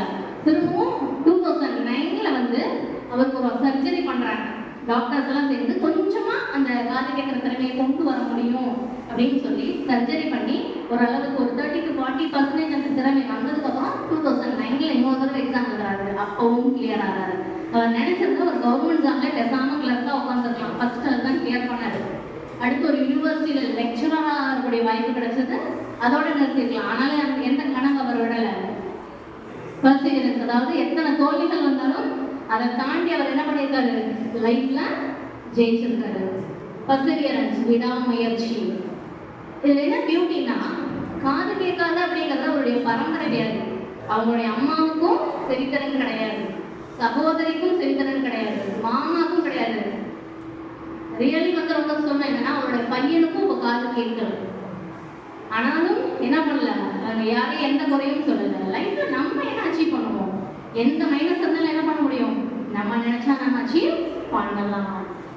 நடுவில் இருக்காங்க இல்லையா, எல்லா பெண்களுக்குமே ஒரு பெரிய உதாரணம் சொல்லலாம், ரோல் மாடல். இவங்களோட பேர் அம்பிகா. யாருக்காவது இவங்களை பத்தி தெரியுமா? நம்ம பக்கத்து ஊர் தான், பக்கத்து ஊர் கிடையாது, கொஞ்சம் பக்கத்துல தான், திண்டுக்கல்லை சேர்ந்த இவங்க. இவங்களுக்கு வந்து 14 வயசுலயே வந்து திருமணம் ஆயிருது. எத்தனை வயசுல? 14 வயசுலயே திருமணம் ஆயிருது. 18 வயசுல வந்து 2 குழந்தைகளுடைய தாய் ஆயிருந்தாங்க. ஆனா வந்து அவரோட கணவரோட சேர்த்து ஒரு தடவை ரிப்பப்ளிக் டே பரேட் அட்டெண்ட் பண்ண போறாங்க. ரிப்பப்ளிக் டேனா என்ன? குடியரசு தினம். என்னைக்கு நம்ம கொண்டாடுறோம்? நல்லதில்ல, நீங்க தூங்குறீங்களா செக் பண்ணி பார்த்தேன், பரவாயில்ல ஆன்சர் சொல்லியிருக்கீங்க. ஜனவரி 26. நம்முடைய ஓட்டுரிமையை நாமே வந்து தீர்மானித்து நம்ம ஓட்டு போட முடியாத உரிமையை நம்ம கொடுத்த அந்த அரசியலமைப்பு சட்டம் மூலியமா நமக்கு கிடைச்ச அந்த ஜனவரி 26 அன்னைக்கு ஒரு குடியரசு தின அணிவகுப்பு விழாவில் வந்து இவங்க கலந்துக்கிறாங்க.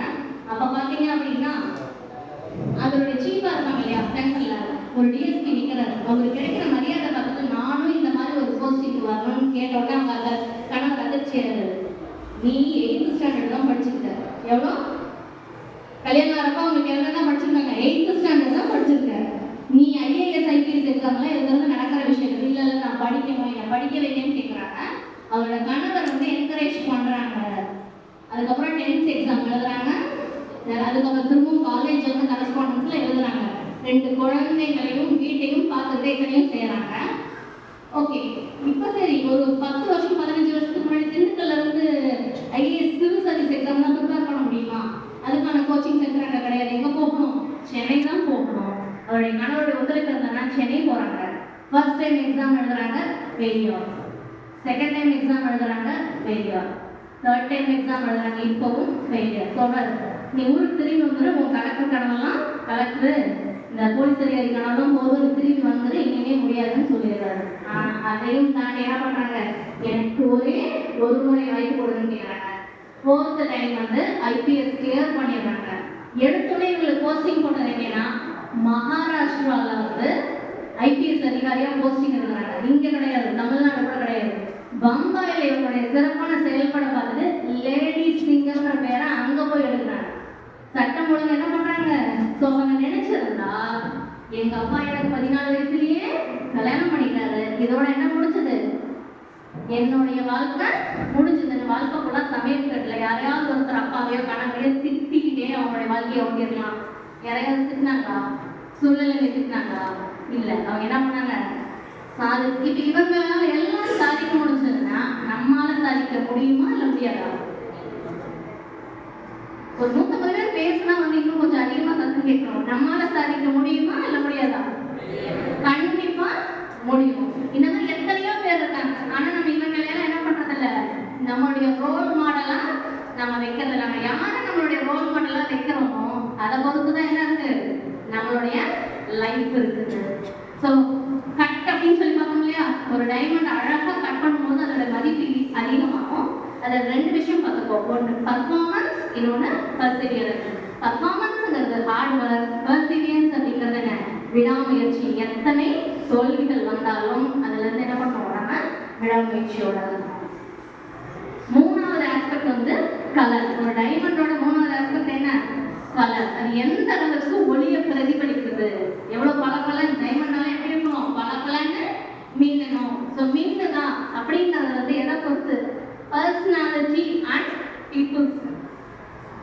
இந்த கிரேட் பர்சனாலிட்டி இதுல எல்லாரையுமே எல்லாத்துக்குமே தெரியும்.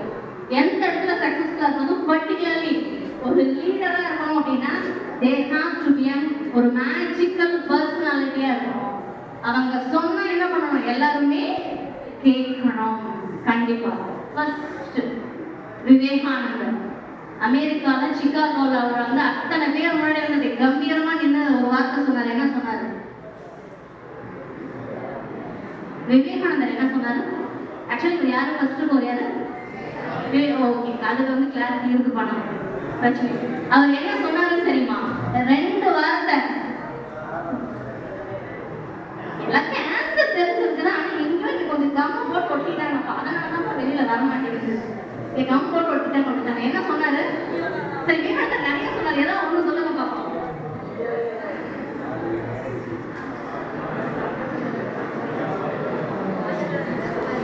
சரி, அவர் எப்படி ஃபேமஸ் ஆனாருன்னு தெரியுமா? அமெரிக்கால சிகாகோல நடந்த ஒரு மாநாட்டுல போய் நின்று பேசுறாரு. இதே மாதிரி ஒரு உடையில நிக்கிறாரு. போய் நின்னோன்னு எல்லாரும் மேலையும் கீழையும் பாக்குறாங்க. அவர் 2 வார்த்தை தான் சொல்றாரு. மொத்த அரங்கமே கை தட்டுறாங்க. என்ன வார்த்தை தெரியுமா? Brothers and sisters of America. அவர் சொன்ன வார்த்தை என்ன? Brothers and. இது ஃபர்ஸ்ட் டைம் கேள்விப்படுறீங்க? எஸ், இது ஆல்ரெடி தெரியுமா? இல்லை ஃபர்ஸ்ட் டைம் கேள்விப்படுறீங்க? எல்லாருக்கும் தெரியும், தெரியாம இருக்கிறதுக்கான வாய்ப்பு இல்லை. ஏதோ ஒரு 2 கல்யாணம் ஆமான்னு சொன்னீங்க, கொஞ்சம் சந்தோஷமா இருக்கு. Brothers and sister. யூஸ்வலா என்ன சொல்லுவாங்க, லேடிஸ் அண்ட் ஜென்டில்மேன் உதித்த இடத்துல சகோதரத்துவத்தை கொண்டு போய் சேர்த்துனாங்க. Brothers and sisters. 100 இளைஞர்களை வந்து கொடுங்க, நான் என்ன மாத்திரன்னு சொன்னாரு. பாதி சொல்லிட்டு மீதியா கம்ப்ளீட் பண்ணலாமே. அந்த பெருமை எங்களுக்கு வேணாம், உங்களுக்கே இருக்கட்டும்ங்கிறீங்களா? 100 இளைஞர்கள் சொன்னார்லங்கிறத இல்லை சொல்லலையா? நான் மாற்றி சொல்லிட்டேனோ? ஒரு 10 பேர் போதும் சொன்னாரோ? வலிமை வாய்ந்த இந்தியாவை நான் தரேன்னு சொன்னது யாரு? விவேகானந்தர். இன்னைக்கு 100 கிடையாது, உங்களை மாதிரி 500 இளைஞர்கள் தயாரா இருந்தாலும் நம்ம யாரை தேடிட்டு இருக்கோம்? ஒரு விவேகானந்தரை தேடிட்டு இருக்கோம். ஏன்னா he is a great personality. ஒரு தலைவனா இருந்தா அந்த மாதிரி இருக்கணும். அவருடைய ஒவ்வொரு வார்த்தைக்கும் என்ன இருக்கணும், ஒரு பவர் இருந்தது. the person. எந்தவித அரசியல் பின்புலமும் இல்லாம வந்தாலும் அரசியல்ல தனக்குன்னு சொல்லி ஒரு தனி இடத்தை பிடிச்சாங்க இல்லையா? she may have plus minus. எத்தனை விஷயம் இருந்தாலும் எல்லாரும் மறுக்க முடியாத ஆளுமை அவங்க. ஆமாவா இல்லையா? சரி, அவங்க யாரு? அவங்களுடைய ஒவ்வொரு வார்த்தைக்கு என்ன இருந்தது? There was a power. அந்த ஒரு மேஜிக் ஆர் கரிஷ்மாங்கிறது கண்டிப்பா யாருக்கு வேணும்? ஒரு லீடருக்கு கண்டிப்பா இருக்கணும். பர்சனாலிட்டியில இந்த பர்சனாலிட்டிங்கிறது மட்டும் நம்ம ஏதாவது இன்டர்வியூ போறப்ப கொஞ்சம் யூஸ் ஆகும். பர்சனாலிட்டியில 3 இம்பார்ட்டன்ட் விஷயத்த சொல்றாங்க. LAW look. ஃபர்ஸ்ட் விஷயம் என்ன? லுக். உங்களோட இன்டர்வியூ போனோம்னா ஃபர்ஸ்ட் என்ன பார்ப்பாங்க? எனக்கு இன்டர்வியூ போறதெல்லாம் நிறைய பேர் பேசியிருப்பாங்க. நான் அதை திரும்ப பேசுவேன் நினைக்கிறேன். அந்த விஷயங்கள் வந்து எல்லாருமே நீங்க தெரிஞ்சுக்கணும். இன்டர்வியூ போனோன்னே ஃபர்ஸ்ட் விஷயம் நம்ம இன்டர்வியூ பண்ண போறவங்க கண்ணில் படக்கூடிய முதல் விஷயம் என்ன? The dressing sense, the way we look. அதாவது இது அந்த பர்சனாலிட்டி அப்படிங்கிறது அழகா இருக்கிறது வந்து அவங்க குறிக்கல. எப்படி நீங்க மற்றவங்க முன்னாடி தோற்றம் அளிக்கீங்க, எவ்வளவு கான்ஃபிடண்டா இருக்கீங்க. ஒரு சபையில, ஒரு ஐநா சபையில ஒரு மீட்டிங் நடக்குது. எல்லாருமே வந்து ஒவ்வொரு நிறமாவும், ஹைட்டா இருக்கலாம், ஷார்ட்டா இருக்கலாம், ஒயிட்டா இருக்கலாம், பிளாக்கா இருக்கலாம், எப்படி இருந்தாலும் சரி உங்களுடைய உடை நீங்க யாருங்கிறத, அதை நீங்க எப்படி அணிஞ்சிருக்கீங்கிறத, நீங்க யாருங்கிறத காட்டும் சொல்லுவாங்க. ஆள் பாதி ஆடை பாதி. நம்ம வந்து இன்றைய காலத்துல போறப்பயே கேள்வி கேட்க முடிவு பண்ணிருக்காரு. நீங்க ஆமானா வேலைக்கு ஆக மாட்டாங்க. அதாவது முதல் கேள்வி கேட்கறதுக்கு முன்னாடியே என்ன எதிர்பார்க்கறாங்க? நம்முடைய தோற்றம். ஸோ அதை கரெக்டா மெயின்டைன் பண்ண ரெஸ்பான்சிபிலிட்டி யாருக்கு இருக்கு? ஒரு அடுத்து முடிச்ச உடனே ஒரு ஜாபும் இல்லை ஒரு வேலையா இருந்தாலும் சரி, பிசினஸா இருந்தாலும் நம்மளுடைய dressing சென்ஸ்ல we have to give important. The way we dress is most important. நான் சொன்னேன் LAW ஃபர்ஸ்ட் லுக். ரெண்டாவது இன்டர்வியூல என்ன பார்ப்பாங்க? How we act. எவ்வளவு கான்ஃபிடென்ட்டா இருக்கும், நம்மளுடைய எப்படி மூவ் ஆகும், கையை எப்படி வச்சிருக்கோம், கண்ணுக்கு வந்து நீங்க கொஸ்டின் கேட்கறாங்கன்னா நம்மளுடைய ஐ டு ஐ பார்த்து நம்மளால பேச முடியுதா, இது எல்லாமே பார்த்து தான் நம்ம ஜட்ஜ் பண்ணுவாங்க. மூணாவது இருக்கிறது தான் words. LAW look, action, words. மூணாவது தான் நம்ம வாய்ப்பை வந்து பேசுறதுக்கான வாய்ப்பே. அதில் தான் நமக்கு நாலேஜ் இருக்கா இல்லைன்னே தெரியும். ஆனால் மூணாவது வாய்ப்பு நமக்கு கிடைக்கணும்னா ஃபர்ஸ்ட் ரெண்டுல என்ன பண்ணியிருக்கணும்? பாஸ் பண்ணியிருக்கணும். The way that we look. ஒரு தலைவராக நம்ம ஏற்றுக்கிற மாதிரி என்ன இருக்கணும்? நம்மளுடைய ட்ரெஸ்ஸிங் சென்ஸுங்கிறது நம்ம ஒரு இன்டர்வியூ அட்டென்ட் பண்ணும்போது கண்டிப்பாக இருக்கணும். நமக்கான ஒரு மரியாதையை ஃபர்ஸ்ட் பெற்றுத்தரல இந்த லுக்ஸும் ஆக்ஷன்ஸும் இருக்கும். ஒரு கான்ஃபிடென்ட்டா ஐ டு ஐ கான்டாக்ட் வச்சு நம்மளால பேச முடியுதா? இந்த ரெண்டு இருந்தால் தான் நமக்கு மூணாவது என்ன? வாய்ப்பை வந்து நம்ம பேசுறதுக்கான வாய்ப்பே நமக்கு கிடைக்கும். சரி, கடைசியா வந்து கோபிநாத் அப்படின்னு சொல்றத விட நம்ம வந்து ரெண்டு விதமா சொல்லுவோம். இதை என்ன சொல்லலாம்? நீயா நானா கோபிநாத். அந்த நிகழ்ச்சி இவனோட கருத்து எடுத்ததில்ல, இவனோட நிகழ்ச்சி அது வரைக்கும் எல்லாரும் ஒரு விதமான அந்த நிகழ்ச்சி நடத்திட்டு போனதில்ல. He was a trend setter. Gopinath தினமே போட்டு இருப்பாரா? போட்டோட இருப்பாரா? இருக்கக்கூடாது அப்படின்னு நம்ம தான் நினைச்சுக்கிறோம். அவர் இயல்பா சாதாரணமா இருக்காரு. நான் கோபிநாத்னால என்ன பண்ணாரு? ஒரு ட்ரெண்ட். இன்னைக்கு நிறைய நிகழ்ச்சி இந்த மாதிரி டாக் ஷோஸ் நடக்குது. நிறைய நிகழ்ச்சியில போட்டு போறாங்க. நம்ம தமிழ்நாடு பேச ஃபர்ஸ்ட் ஒரு ட்ரெண்ட் செட்டரா இருக்கான் கோபிநாத். அந்த கோட் போட்டு அந்த ப்ரோக்ராம், அதாவது நம்ம சொல்லக்கூடிய வார்த்தையில டெப்த் இருக்காங்க கூட ரெண்டாவது தான் பார்ப்பாங்க. ஹவு வி அப்பியர், எவ்வளோ கான்ஃபிடண்டா இருக்கும், நம்ம பேசுற ஒவ்வொரு வார்த்தையும் கான்ஃபிடண்டா இருக்குமாங்கிறத பொறுத்து தான் நம்மளுடைய பர்சனாலிட்டி. இப்போ நம்ம எதை பார்த்துட்டு இருக்கோம்? மூணாவது குவாலிட்டியான கலர். ஷைனிங்கா இருக்கணும்னு என்ன இருக்கணும்? பர்சனாலிட்டி. ஆனால் பர்சனாலிட்டி முதல் குணமா வச்சாங்களா? இல்லை. முதல் குணமா என்னதான் இருக்கு? பேஷன். நமக்கு உண்மையா எது மேல ஈடுபாடு இருக்கும் அதுதான் முதல் குணம். அடுத்தது வந்து பீப்புள் ஸ்கில். பீப்புள் ஸ்கில்ங்கிறது டீம்ல நம்ம எப்படி இருக்கோம், ஒரு டீம்ல வந்து எப்படி இருக்கணும் அப்படிங்கறது வந்து நம்ம இது ஒரு மூவி வச்சே கூட நம்ம எக்ஸ்பிளைன் பண்ணலாம்னு நினைக்கிறேன். என்ன மூவி எடுத்துக்கலாம்? பிகில் படம் எடுத்துக்கலாமா? அதுல இண்டிவிஜுவலா ஒவ்வொரு பிளேயருமே சிறந்த பிளேயரா இருப்பாங்க அந்த டீம்ல. ஆனா அவங்களால ஜெயிக்க முடியுதா? கிடையாது. ஏன்? டீமுக்கு முக்கியத்துவம் கொடுக்காம எதுக்கு முக்கியத்துவம் கொடுத்துருப்பாங்க? தனி மனுஷிக்கு அவங்க இப்ப பிகில் படம் பாத்தீங்களா? இல்ல நான் மட்டும் தான் அந்த படத்தை பார்க்கணும், கதை ஞாபகம் இருக்கால மறந்து போச்சா? இன்னொரு படம் போட்டுடலாமா? பெஸ்ட் எக்ஸாம்பிள் என்னங்க? டீம் ஒர்க் நமக்கு இம்பார்ட்டன்ட். அதாவது தனியே ஒரு வேலையை நான் செய்யணும்னு அழகா செஞ்சுருவேன். ஆனா 4 பேர் சேர்ந்து 4 கருத்து சொல்றப்ப அந்த ஒர்க் பண்றது எவ்வளோ ரொம்ப ரொம்ப ரொம்ப கஷ்டம். இதுல ஃபர்ஸ்ட் பார்க்கறது வந்து நாராயணமூர்த்தி உருவாக்கின சாம்ராஜ்யத்தோட பேர் என்ன? கேக்குது, ஆனா சத்தமா சொல்ல மாட்டேங்கிறீங்க. நாராயணமூர்த்தி உருவாக்கின சாம்ராஜ்யத்தோட பேர்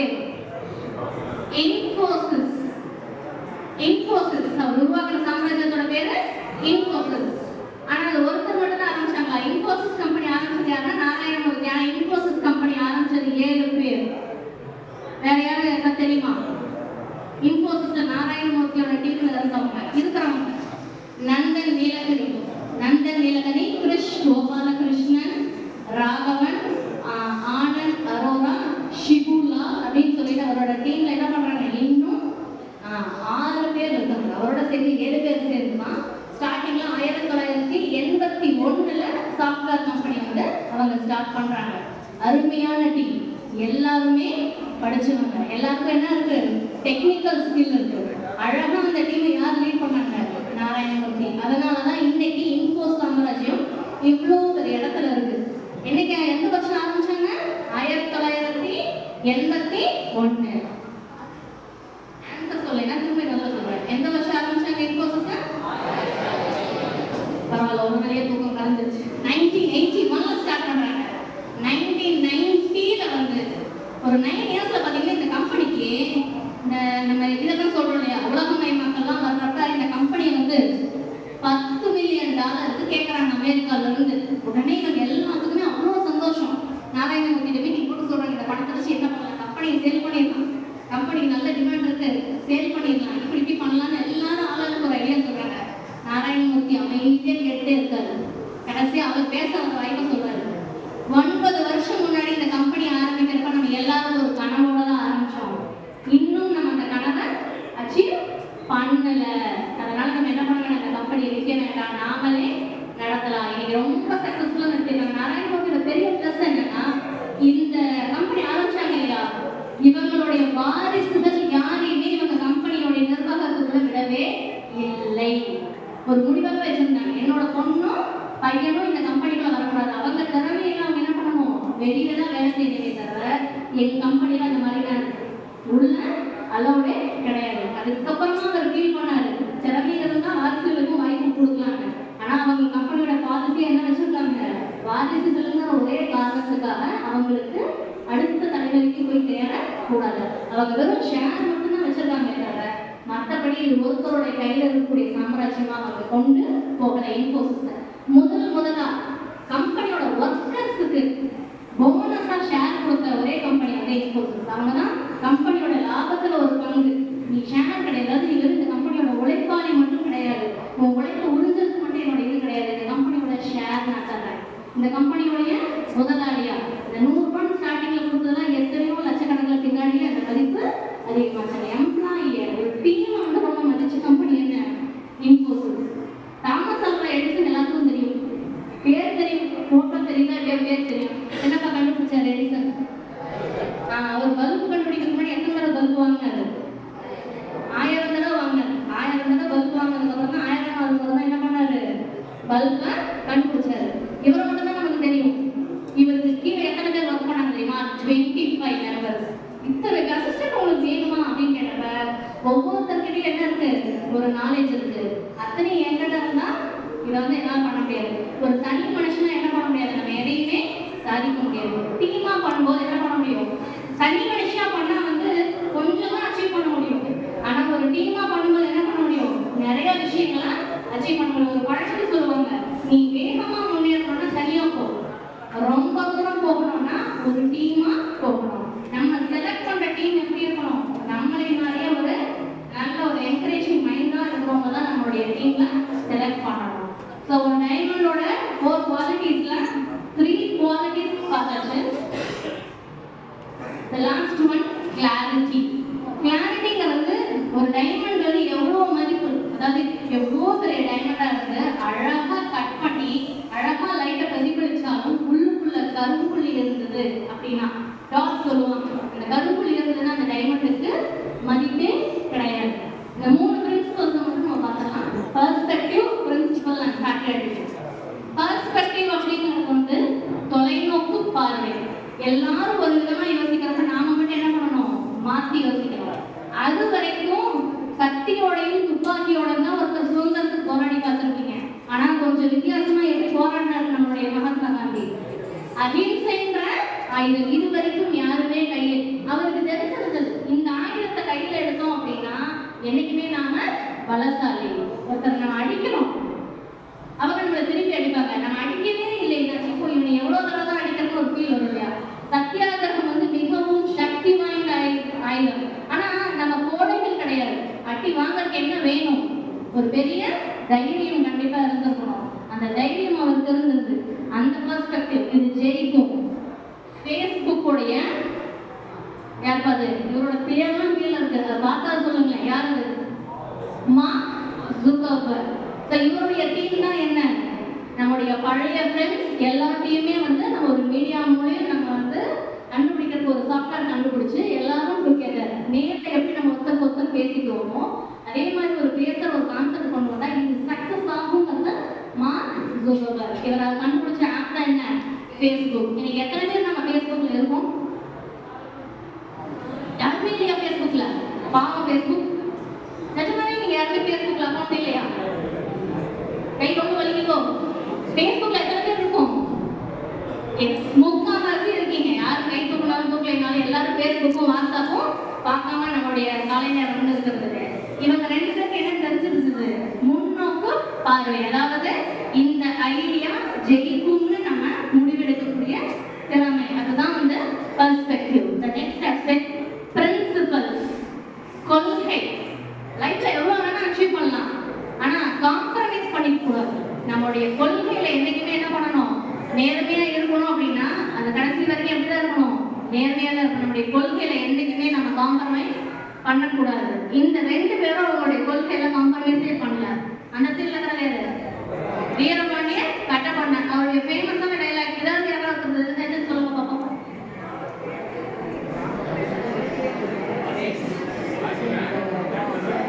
நடக்க என்ன சரி என்னதான் அவர் சொன்னாரு? வீரபாண்டிய கட்டபொம்மன் என்ன பாயிண்ட் தான் அவர் சொல்ல வந்தாரு?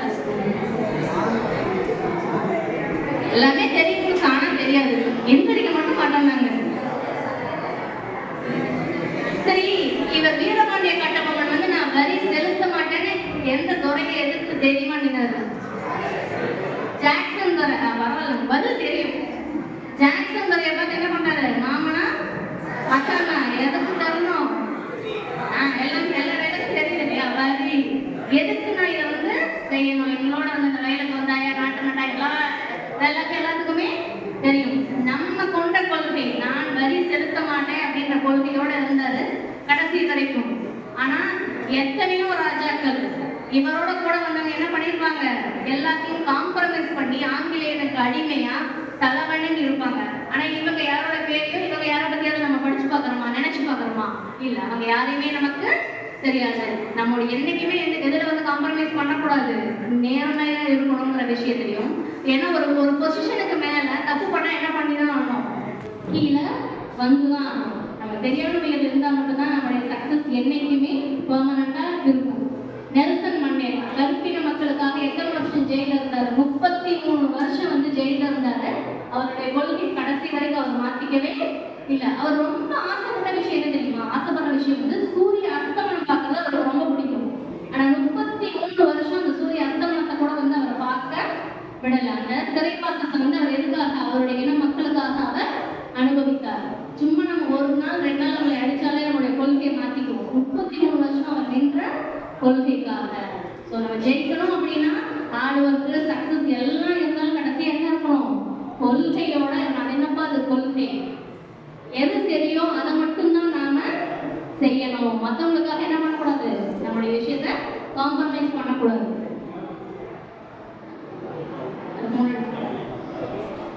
The last one, patriotism.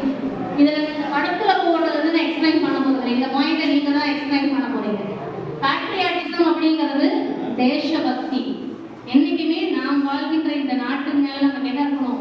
ஒரு பற்றும் தேசபக்தியும் கண்டிப்பா நமக்கு இருக்கணும். ஃபர்ஸ்ட் பர்சன் வந்து முகமது யூனஸ். இன்னைக்கு எல்லாருமே இந்த மகளிர் குழுக்கள் வந்திருக்கு இல்லையா?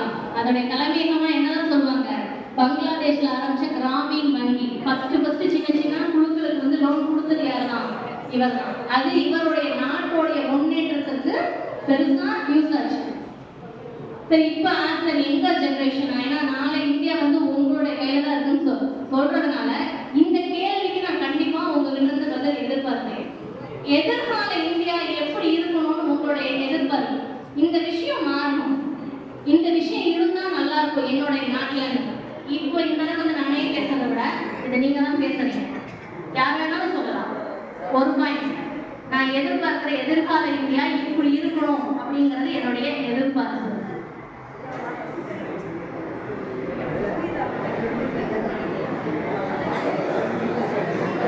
நான் எதிர்பார்க்கிறேன் என்னோட இந்தியாவில இருந்து இந்த ஒரு குவாலிட்டி நான் கண்டிப்பா இருக்கணும்ன்றத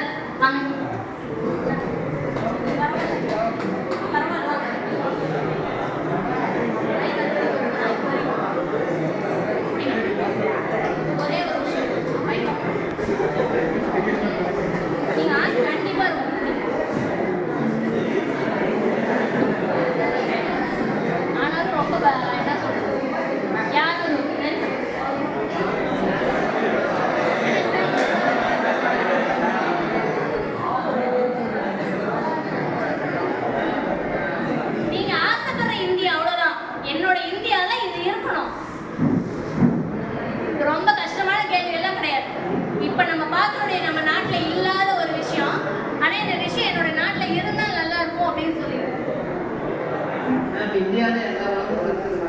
ஆனால் எந்த ஒரு விஷயத்தையும் கண் முன்னாடி நடந்தால் அதை கேள்வி கேட்க மாட்டேன். கேள்வியே கேட்க மாட்டேன். தப்பு நினைச்சா கூட நடந்தா கூட என்ன பண்ண மாட்டேங்கிறோம், தப்புக்கு நம்ம பதில் சொல்றதுக்கே எழுந்திருக்க மாட்டேங்கிறோம். நல்ல கம் போட்டு உட்காந்த மாதிரி ஒரு ஆஸ்பெக்ட்ல இருக்கும். இந்த சைட்ல இருந்து உடனே எல்லாரும் வந்து பக்கத்துல இருக்கவங்க பாக்குறீங்க இல்லையா, பக்கத்துல இருக்கிறவங்க எந்திரிச்சு பேசுனா நாம சக்சஸ் அச்சீவ் பண்ண முடியுமா? கிடையாது. ஒரே ஒரு விஷயம், ஒரே ஒரு லைன். நீங்க என்ன தோணுதோ இந்த நிமிஷம் என்ன தோணுதோ அதை சொல்லுங்க. அவ்வளவுதான். பிளாஸ்டிக் இல்லாத ஒரு இந்தியா, கண்டிப்பா பிளாஸ்டிக் இல்லாத இந்தியா. ஏன்னா எத்தனை வருஷம் ஆகுது, லட்சக்கணக்கான வருஷம் ஆகுது. நம்ம ஒரு நிமிஷம் தூக்கி போட்டு போயிடுவோம். ஆனா அந்த மண்ணோட மண்ணா மக்கி இதாகிறதுக்கு வந்து எத்தனையோ வருஷங்கள் ஆகுது. பிளாஸ்டிக் இல்லாத இந்தியா. குறைஞ்சபட்சம் நம்ம என்ன பண்ணலாம், நம்மளால முடிஞ்ச வரைக்கும் இந்த பிளாஸ்டிக் குப்பைய போடாமல் இருக்கலாம். மறுசுழற்சி யூஸ் பண்றது கம்மியா, ஒரு மார்க்கெட் போறோம்னா பைய எடுத்துட்டு போறது, இந்த மாதிரி விஷயங்கள் பண்ணலாம். Very good. இந்த மாதிரி என்னோட இந்தியாவில் நீங்க ஆசைப்படுறது 1 or 2 அது. ஏன்னா இது நானே பேசுறதை விட கண்டிப்பா நம்ம திங்க் பண்ணணும். ஆக்சுவலா திங்க் பண்ண நம்மளோட பிரெயின் தானே இருக்கும். என்னைக்குமே எங்க அரசு யாரையும் தாழ்த்தி பேசக்கூடாது. யாரையும் என்ன பண்ணக்கூடாது, தாழ்த்தி பேசக்கூடாது. அதாவது நம்ம மற்றவங்க என்கரேஜ் பண்றோமோ இல்லையோ, மற்றவங்க என்னைக்குமே என்ன பண்ணக்கூடாது, டிஸ்கரேஜ் பண்ணக்கூடாது. கொஞ்சம் முன்னாடி வாங்க, இல்லைன்னா மைக் அட்டாச் சொல்லுங்க.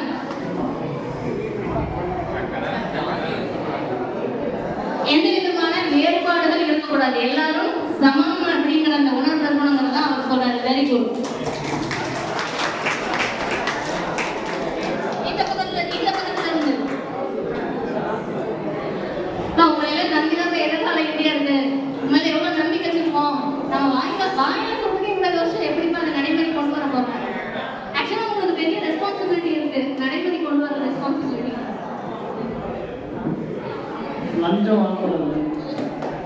லஞ்சம் வாங்க கூடாது. அருமையான பாயிண்ட், நான் அப்ரிஷியேட் பண்றேன்.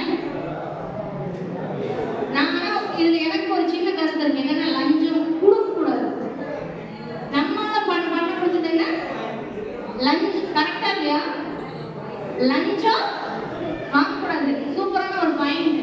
ஆனா லஞ்சம் கொடுக்கணும். யார் கொடுக்குறோம்பா, வாங்குறவங்களை பத்தி மட்டும் நம்ம தப்பு சொல்லிக்கிட்டே இருக்கோமே. கொடுக்கறது யாரு?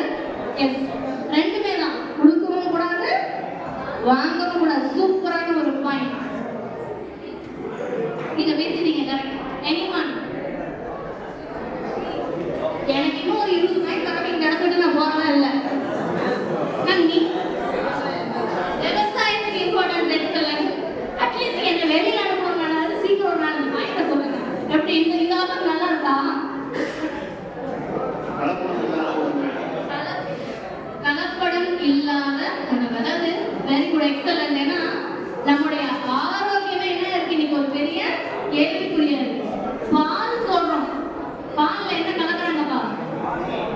பால்ல டிட்டர்ஜென்ட் பவுடர். எதை கலக்குறாங்க? டிட்டர்ஜென்ட். ஆமா, எவ்வளவு வந்து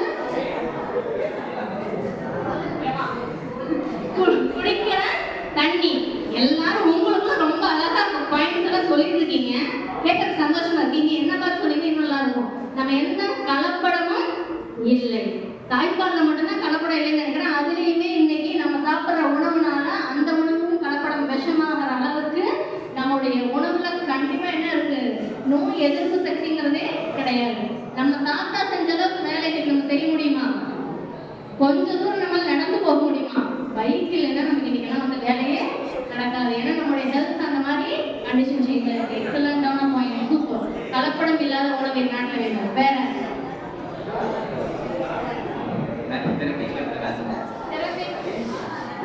திறமைக்கு ஏற்ற வேலை.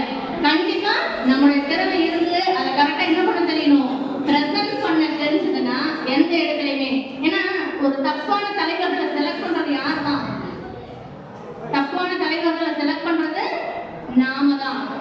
5 வருஷத்துக்கு ஒரு தடவை முடிவெடுக்கிற உரிமை நம்ம கையில கிடைக்கிறப்ப கரெக்டா முடிவெடுத்தோம் அப்படின்னா நீங்க சொல்ற பிரச்சனையில முக்காவாசி ப்ராப்ளம் சால்வ் ஆகும். அன்னைக்கு தேதிக்கு நமக்கு ஏதோ நம்முடைய ஓட்டை நம்ம விற்பது அப்படிங்கிற நம்ம முடிவுக்கு நம்ம வரதுனால என்ன பண்ண வேண்டியதா இருக்கு, அடுத்த 5 வருஷத்துக்கு என்ன கேள்வியுமே கேட்க முடியல. அட்லீஸ்ட் அடுத்த ஜெனரேஷன் நீங்களாவது இதை சால்வ் பண்ணுவீங்கன்னு நினைக்கிறேன். உங்க எல்லாருக்குள்ளேயும் இருக்கக்கூடிய டைமண்டை வந்து நீங்க கண்டிப்பா என்ன பண்ணணும், டாபிக் விட்டுறக்கூடாதுல்ல. டைமண்டை நம்ம என்னைக்குமே மறக்க கூடாது கண்டிப்பா. ஆனா அந்த டைமண்டுக்கு மதிப்பு ஏறதும் ஏறாது யார் கையில தான் இருக்கு, நம்மளுடைய கையில தான் இருக்கு. சரி, இவ்வளவு நேரம் பேசணும் இல்லையா, for 1 or 2 நீங்கள் விருப்பப்பட்டால் you can give your feedback and thanks for the opportunity. இது கேட்டு நிறுத்துறதுனால இந்த கையில if you can யாராவது ஒரு இண்டிவிஜுவல், ஒரு சிங்கிள் இண்டிவிஜுவல் இன்னைக்கு நீங்க கொஞ்ச நேரம் பேசுனீங்களா, என்னோட லைஃப்க்கான பாயிண்டா நான் இதை எடுத்துக்கிட்டேன், ஒரே ஒரு single point. Let me see if anyone writes.